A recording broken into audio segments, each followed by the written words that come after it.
राधे कृष्ण आप सभी को। माघ माह के कृष्ण पक्ष की चतुर्थी तिथि को सकट चौथ का व्रत रखा जाता है। सकट चौथ का व्रत माताएं अपनी संतान के लिए रखती हैं और अपनी संतान की लंबी उम्र की कामना करती हैं। सकट चौथ के दिन पूरा दिन व्रत किया जाता है और कहानी सुनी जाती है।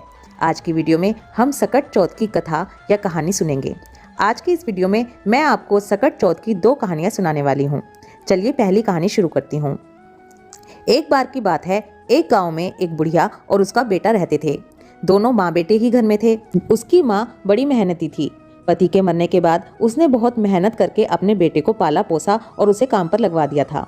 अब बेटा काम पर जाता था और माँ घर संभालती थी। एक दिन की बात है कि पड़ोस की औरतों ने उसके बेटे को काम पे जाते हुए रोक लिया और उसे सिखाने लग गई। उससे कहने लगी कि बेटा, जब तू काम करने जाता है तो तेरी माँ पीछे से मालपुए बना बना कर खाती है। बेटे ने उनकी बात पर विश्वास नहीं किया, लेकिन आते जाते अड़ोसन पड़ोसन उसे बार बार यही बात कहने लगी। एक दिन ऐसा हुआ कि उस बेटे के दिमाग में ये बात घर कर गई। वो सोचने लगा कि क्यों ना मैं आज छुप कर देखूं कि क्या ये पड़ोसन सच कहती हैं, और वो छुप कर बैठ गया। और वो दिन सकट चौथ का दिन था। सकट चौथ का दिन था, इसीलिए उसकी माँ ने व्रत रखा था। अब क्योंकि उस दिन सकट चौथ थी, बुढ़िया ने पूरा दिन व्रत रखा और बीच बीच में खाने की तैयारी करने लगी। बुढ़िया ने उस दिन खीर बनाई, पूरी बनाई, तिलकुट बनाया, तरह तरह के पकवान बनाए। अपना पूरा दिन व्रत किया और शाम को चंद्रमा और तारों को अर्घ देकर अपना व्रत खोलने के लिए बैठ गई। जैसे ही बुढ़िया खाना खाने के लिए खाना परोस रही थी, इतने में बेटा जो था, जो छुपा हुआ था, वो बाहर निकल आया और कहने लगा कि सारी पड़ोसनें ठीक ही कहती हैं, तुम मुझे तो रूखा सूखा खाना देती हो और पीछे से पकवान बनाकर खाती हो। बेटा गुस्से से लाल हो रहा था। अब बेटा गुस्से से लाल पीला हो रहा था और कहने लगा कि मैं तो आज ही घर छोड़कर जाऊंगा, मुझे अब इस घर में नहीं रहना है। उसकी माँ ने उसे बहुत समझाया, उसकी बहुत मिन्नतें करी, हर तरह से उसे समझाया, लेकिन बेटा तो बात मानने के लिए तैयार ही नहीं था और कहने लगा मैं तो आज और इसी वक्त ही घर छोड़कर जा रहा हूँ।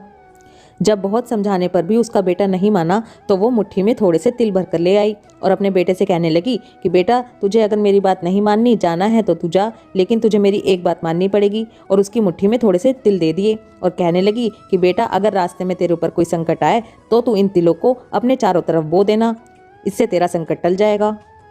अब बेटा घर से निकल पड़ा। घर से निकला, थोड़ी दूर चला तो रास्ते में एक नदी पड़ी। उसे नदी पार करनी थी, लेकिन नदी तो ऐसी उफन रही थी, पूरे उफान पर थी। उसने सोचा कि माँ ने तिल दिए थे, क्यों ना माँ ने जो कहा था वो एक बार आजमा के देखूं कि माँ ने जो बात कही थी उसमें कितनी सच्चाई है। और उसने अपने चारों तरफ वहाँ पर तिल बो दिए। जैसे ही उसने चारों तरफ तिल बोए तो वो नदी तो बिल्कुल शांत हो गई और उसने आराम से नदी पार कर ली। नदी पार करने के बाद फिर चलता रहा आगे। चलते चलते रात हो गई उसे। जब रात हो गई तो वो एक गांव में पहुंचा। उसने सोचा कि आज की रात मुझे इसी गांव में गुजारनी पड़ेगी। तब वो एक बुढ़िया के घर पहुंचा, दरवाजा खटखटाने लगा। उस घर में वो बुढ़िया रहती थी। सोचने लगा कि मुझे यहीं पर ही रात गुजारनी चाहिए।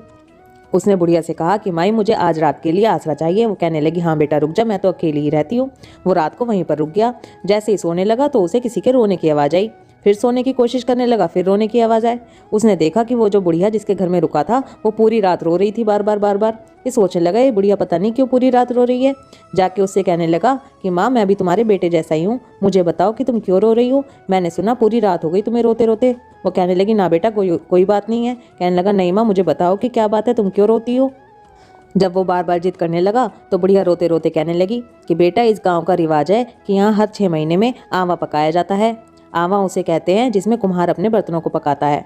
कहने लगी, हर 6ठे महीने आवा पकाया जाता है और उसमें एक बच्चे की बलि दी जाती है और गाँव के घरों में से ही उस बच्चे को लाया जाता है।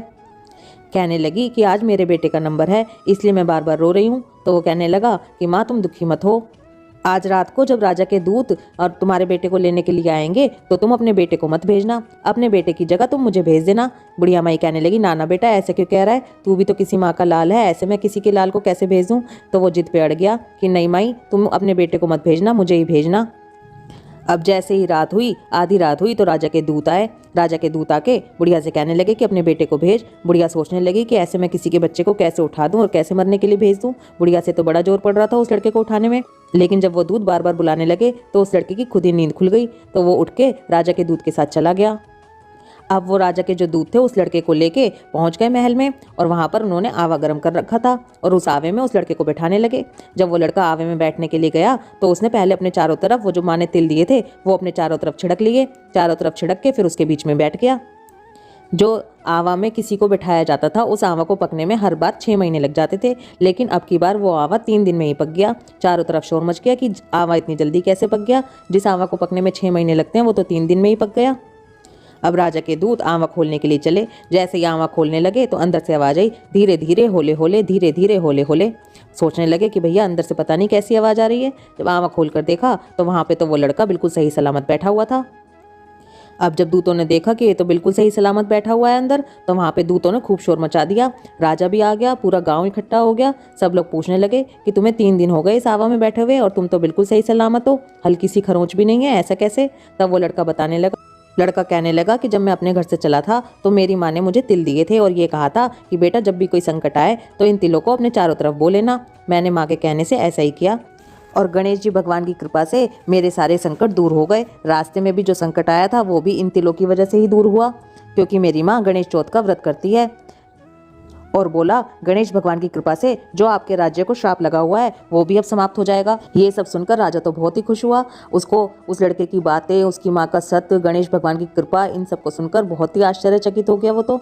तब उसने खुशी खुशी अपनी बेटी का विवाह उस लड़के के साथ करवा दिया और साथ ही साथ राजा ने अपने पूरे नगर में ढिंढोरा पिटवा दिया कि माघ माह में आने वाली गणेश चौथ का व्रत, जिसे सकट चौथ कहते हैं, उसका व्रत सभी माताएं अपनी संतानों के लिए करें। तिल भूनें और तिलकुट बनाएं, चंद्रमा को अर्घ दें और साथ में गणेश भगवान की पूजा करें। अब वो लड़का वहीं पर राजकुमारी के साथ खुशी खुशी रहने लगा। एक दिन की बात है कि वो लड़का अपनी पत्नी की राजकुमारी के साथ महल की छत पर खड़ा हुआ था। बहुत ही ठंडी ठंडी हवा चल रही थी। तब वो लड़का कहने लगा, आज तो इस हवा में मुझे अलग ही सुगंध आ रही है, ऐसा लग रहा है कि ये हवा तो सीधा मेरे गाँव से आ रही है। तब वो राजकुमारी बड़ी हैरान हुई। वो कहने लगी, स्वामी क्या आपका भी कोई गांव है? वो कहने लगा, हाँ बिल्कुल है, मेरा गांव है, वहाँ पर मेरी माँ रहती है। तब वो कहने लगी कि जब आपका गांव है, आपकी माँ है, आपका अपना घर है, तो फिर मैं यहाँ पीहर में क्यों पड़ी हूँ? मेरी सारी सहेलियाँ मुझे ताने देती हैं ना, अब तो मुझे पिता के घर में नहीं रहना है, मुझे तो आपके साथ आपके गाँव में ही जाना है। वो कहने लगा, अरे पगली, तू कहाँ गाँव के घर में रहेगी, तू महलों में रहने वाली है। वो कहने लगी कि नहीं, मैं तो कुछ भी नहीं जानती, मैं तो अब आपके साथ गाँव में जाऊँगी और अपनी सास के पास अपने घर में रहूँगी। राजकुमारी ये सारा समाचार लेकर अपने पिता के पास गई और पिता से जिद करने लगी। पिता ने खुशी खुशी अपनी बेटी को खूब सारा धन, हाथी, घोड़े, जेवर सब कुछ देकर विदा किया। राजकुमारी और उसका पति दोनों जने गांव को चल दिए। तब गांव में तो खूब हल्ला हो गया। अड़ोसन पड़ोसन सब भागी भागी उस बुढ़िया के पास गई और कहने लगी कि देख, तेरा बेटा तो वापस आ रहा है, तेरे बेटे ने राजकुमारी से शादी कर ली और देख कितना धन दौलत और इतनी सुंदर राजकुमारी, हाथी घोड़े सब कुछ लेकर आ रहा है। वो कहने लगी, पहले तो तुमने मेरे बेटे को भड़का दिया, मुझसे दूर कर दिया, और अब मेरे बुढ़ापे का मजाक बना रही हो तुम सब ना, मेरा दिल ऐसे मत दुखाओ। सब कहने लगी कि ना, हम झूठ नहीं बोल रहे, चाहे तो खुद आके देख ले। ये सुनकर बुढ़िया भागी भागी अपने घर की छत पे गई और घर की छत पे जाके कहने लगी, हे गणेश भगवान, अगर मैंने आपकी पूजा सच्चे मन से की हो, आपके व्रत मैंने सच्चे मन से किए हों, तो मेरी आंखें आ जाएं और मैं अपने बेटे को आता हुआ देख लूं और मेरी दूध की धार सीधा मेरे बेटे के मुंह में जाए। आज उसने भगवान की परीक्षा ले ली थी। तब क्योंकि बुढ़िया की भक्ति सच्ची थी, गणेश भगवान ने उसकी तुरंत सुन ली और बुढ़िया की आंखें आ गई। बुढ़िया ने देखा दूर से उसका बेटा हाथी पर बैठा हुआ आ रहा है और साथ में राजकुमारी भी है, और बुढ़िया की दूध की धार निकली और सीधा उस लड़के के मुंह में गई। लड़के के दाढ़ी मूंछ भी भीग गए। राजकुमारी तो अपनी सास की ऐसी भक्ति देखकर बहुत हैरान हुई और अपनी सास के चरणों में गिर पड़ी। बुढ़िया ने राजकुमारी को उठाया और अपने गले से लगाया और अपने बेटे बहू की खूब आरती उतारी, उनको अंदर ले गई, बहू का स्वागत किया। अड़ोसन पड़ोसन भी देख के सबकी आंखें भीग गई। पड़ोसनों ने आके बेटा और माँ दोनों से माफ़ी मांगी। अब बुढ़िया, उसका बेटा और बहू सब राजी खुशी रहने लगे। हे गणेश भगवान, जैसे आपने उस बुढ़िया पर कृपा करी, ऐसी ही सब पर कृपा करना। कहानी को कहते सुनते हुंकारा भरते सब पे अपनी कृपा करना। चलिए अब आपको एक दूसरी कथा भी सुनाती हूँ। एक साहूकार और एक साहूकारनी थे। वो धर्म और पुण्य को नहीं मानते थे। उनके घर में कोई भी संतान नहीं थी। एक दिन साहूकारनी पड़ोसी के घर गई। उस दिन सकट चौथ था। वहाँ पड़ोसन सकट चौथ की पूजा करके कहानी सुन रही थी। साहूकारनी ने पड़ोसन से पूछा, तुम क्या कर रही हो? तब पड़ोसन बोली कि आज चौथ का व्रत है, इसलिए कहानी सुन रही हूँ। तब साहूकारनी बोली, चौथ के व्रत करने से क्या होता है? पड़ोसन बोली, इसे करने से अन्न, धन, सुहाग, पुत्र सब मिलता है। तब साहूकारनी ने कहा, यदि मेरा गर्भ भी रह जाए और मैं तब साहूकारनी कहने लगी, अगर मेरा भी गर्भ ठहर जाएगा तो मैं 1.25 सेर तिलकुट करूंगी और चौथ का व्रत करूंगी।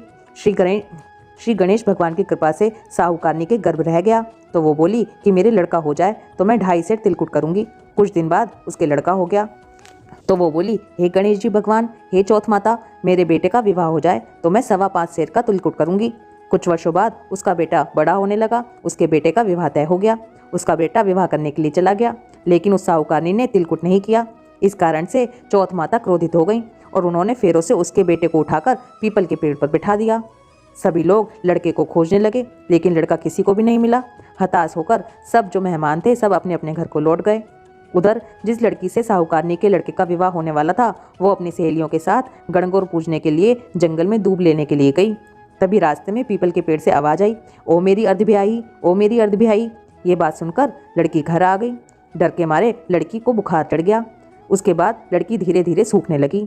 एक दिन लड़की की माँ कहने लगी कि बेटा, मैं तो तुझे इतना अच्छा खिलाती हूँ, अच्छा पहनाती हूँ, लेकिन फिर भी तू क्यों सूखती जा रही है? ऐसी क्या बात है, मुझे बता। तब लड़की अपनी माँ से कहने लगी कि माँ, मैं जब भी जंगल से दूब लेने जाती हूँ, सहेलियों के साथ गणगौर पूजने गई या कभी भी सहेलियों के साथ बात करने के लिए जंगल से निकलती हूँ, तो पीपल के पेड़ में से आवाज़ आती है एक आदमी की और बोलता है, ओ मेरी अर्धब्याही।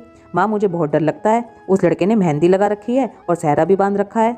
तब उसकी माँ ने पीपल के पेड़ के पास जाकर देखा तो देखकर हैरान हो गई कि अरे, ये तो वही लड़का है, ये तो मेरा जमाई है। तो वो अपने जमाई से कहने लगी कि यहाँ क्यों बैठे हो? मेरी बेटी को तो तुमने अर्धब्याही छोड़ दिया, और अब क्या लोगे?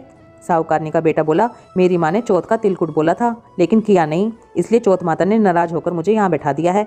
ये सुनकर उस लड़की की माँ साहूकारनी के घर गई और उससे पूछा कि तुमने सकट चौथ का कुछ बोला है क्या? तो साहूकारनी बोली, हाँ, मैंने तो तिलकुट बोला था, लेकिन आज तक किया ही नहीं एक भी बारी।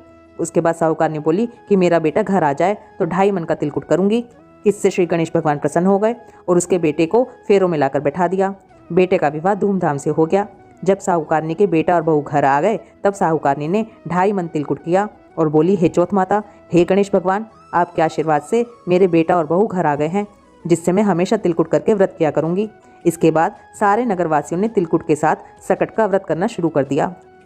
हे सकट चौथ माता, हे गणेश भगवान, जिस तरह साहूकारनी को बेटे बहू से मिलवाया है, वैसे ही सबको मिलवाना। कहानी कहने वाले, सुनने वाले और हुंकारा भरने वाले सबके परिवार को सुखी रखना, सबकी संतान को निरोगी रखना। बोलो गणेश भगवान की जय, चौथ माता की जय, गणपति बाप्पा मोरया।